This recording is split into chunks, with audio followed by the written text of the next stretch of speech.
한국 경제를 말할 때 자주 나오는 표현이 있습니다. 일본화, 한국이 일본처럼 된다는 말입니다. 하지만 이 표현은 단순히 일본을 따라간다는 뜻이 아닙니다. 핵심은 경제가 성장하지 못하고 사회가 늙어가고 자산은 묶이고 소비는 약해지는 구조입니다. 일본은 1990년대 초 자산 버블 붕괴 이후 장기간 낮은 성장과 낮은 물가 그리고 인구 고령화를 겪었습니다. 이 시기를 흔히 잃어버린 30년이라고 부릅니다. 그런데 지금 한국에서도 비슷한 단어들이 반복되고 있습니다. 저성장, 고령화, 부동산, 가계부채, 내수부진. 한국은 정말 일본이 갔던 길을 따라가고 있는 걸까요? 먼저 성장률입니다. 일본은 고도 성장 이후 1990년대 들어 성장 속도가 크게 둔화됐습니다. 한국도 지금 비슷한 구간에 들어와 있습니다. OECD는 한국의 2025년 성장률을 1.0%, 2026년과 2027년은 2.1%로 전망했습니다.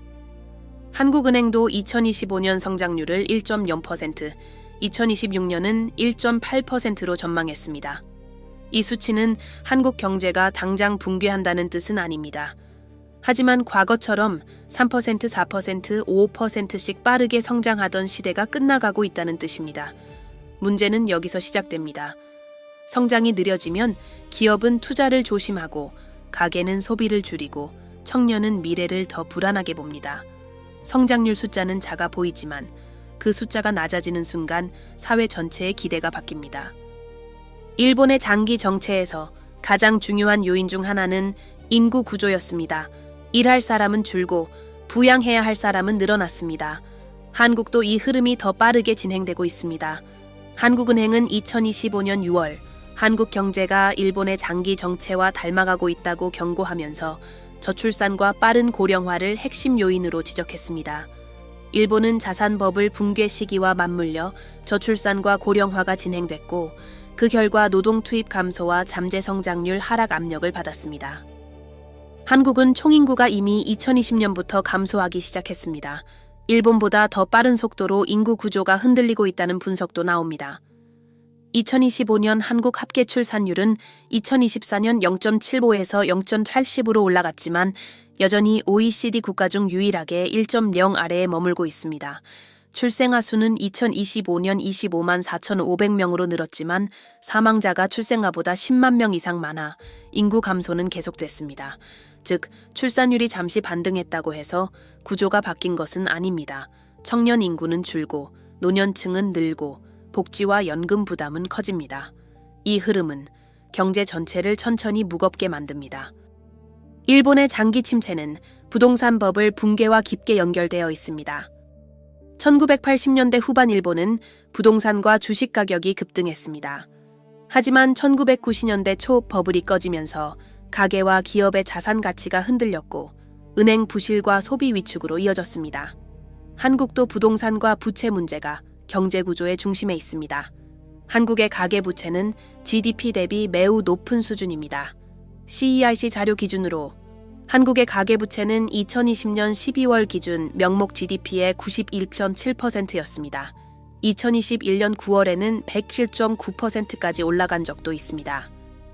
또 다른 자료에서는 2025년 3분기 한국의 가계부채가 GDP 대비 89.4%로 집계됐습니다. 수치는 기관마다 약간 다르지만 한국의 가계부채 부담이 크다는 방향은 같습니다. 여기서 중요한 건 부채가 단순히 많다는 것이 아닙니다. 부채가 많으면 금리가 오를 때 소비가 줄어듭니다. 집값이 오르면 젊은 세대는 진입하기 어려워지고 집값이 떨어지면 이미 대출을 받은 사람은 부담이 커집니다. 즉, 한국 경제는 부동산이 올라가도 문제, 내려가도 문제인 구조에 가까워졌습니다. 일본이 버블 붕괴 이후 자산 가격과 부채 문제를 오래 끌고 갔듯 한국도 부동산과 가계부채가 성장의 발목을 잡을 수 있는 상황입니다. 또 다른 자료에서는 경제가 일본처럼 굳어가는 과정에서 가장 먼저 느껴지는 것은 소비입니다. 성장 기대가 줄고 집값과 생활비 부담이 커지고 미래가 불안해지면 사람들은 돈을 쓰지 않습니다. 한국도 이 흐름이 이미 보입니다. OECD는 한국 경제에서 소비가 재정 통화 완화와 실질임금 상승에 도움을 받겠지만 수출은 중기적으로 둔화될 가능성이 있다고 봤습니다. IMF도 2025년 한국 성장률을 0.9%로 보고 2025년 하반기부터 민간 소비가 회복되기 시작하겠지만 그 회복은 완화적 재정 통화 정책과 정치 불확실성 완화에 기대는 구조라고 봤습니다. 이 말은 소비가 자연스럽게 강해진다기보다 정책으로 받쳐줘야 겨우 살아나는 상태에 가깝다는 뜻입니다. 일본의 장기 정체도 바로 이런 방식으로 굳어졌습니다. 사람들은 미래를 기대하지 않고 기업은 투자를 미루고 가게는 소비를 줄입니다. 그 결과 경제는 망하지는 않지만 활력을 잃습니다. 한국이 일본과 닮은 또 하나의 지점은 특정 산업에 대한 의존입니다. 일본은 제조업 강국이었고 자동차와 전자, 기계 산업을 중심으로 성장했습니다. 한국도 반도체, 자동차, 배터리, 조선 같은 소수 핵심 산업에 크게 의존합니다. 이 구조는 잘 될 때는 강력합니다. 하지만 특정 산업의 사이클이 꺾이면 경제 전체가 흔들립니다. 한국의 최근 성장도 수출과 반도체 회복에 기대는 부분이 큽니다.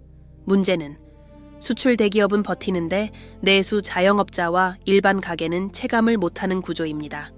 즉, 숫자는 회복되는 것처럼 보여도 생활은 회복되지 않을 수 있습니다. 이것이 한국 경제가 일본식 정체를 닮아가는 가장 현실적인 지점입니다.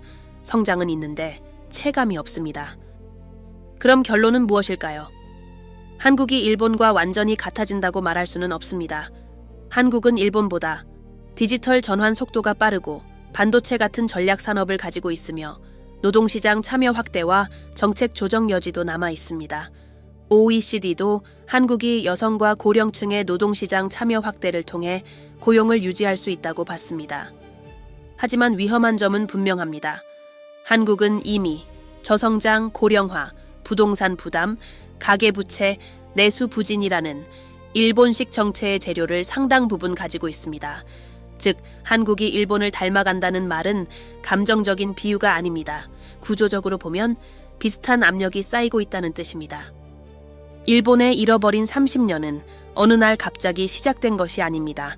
버블이 있었고, 인구가 늙었고, 부채가 남았고, 소비가 약해졌고, 미래의 기대가 사라졌습니다. 한국도 지금 비슷한 질문 앞에 서 있습니다. 성장은 느려지고, 인구는 줄고, 부동산은 무겁고, 가계부채는 높고, 청년은 미래를 늦춥니다. 한국이 일본을 그대로 따라간다고 단정할 수는 없습니다. 하지만 일본이 겪었던 정체의 조건들이 한국 안에서도 하나씩 쌓이고 있다는 점은 피하기 어렵습니다.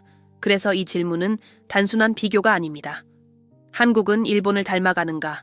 중요한 건 닮았다는 사실이 아니라 그 흐름을 멈출 시간이 아직 남아 있느냐입니다.